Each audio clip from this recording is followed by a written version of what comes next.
Mahigit kalahati sa mga sugatan sa bus accident sa Commonwealth Avenue ang dinala sa East Avenue Medical Center. At narito pong update sa live report ni Dove Anyover. Dove.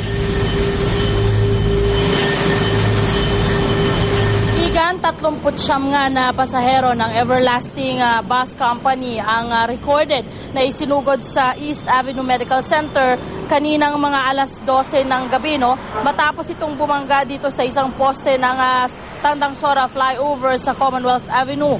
Minor injuries at fractures ang ilan po sa mga natamong pinsara ng mga pasahero. Sa ngayon, meron pong tauhan ng bus company ang nag-aasikaso ng mga medical bills ng mga nasabing pasyente. Ngunit ayaw munang magbigay ng anumang pahayag ang nasabing kinatawan mula sa bus company na ito. Nakalabas naman ang ilang mga pasyente at syempre pa narito ang kwento ng isang pasahero doon sa nangyaring insidente.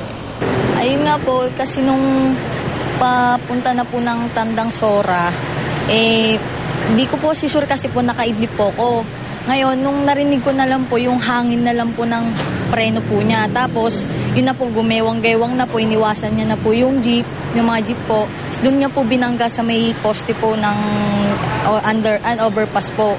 Bali, yung ngayon sa akin naman po, yung iba po pala, pinasitiskan kaya yung mga bus, yung operator po, sinamahan mo doon sa heart center para po magpa-CT scan.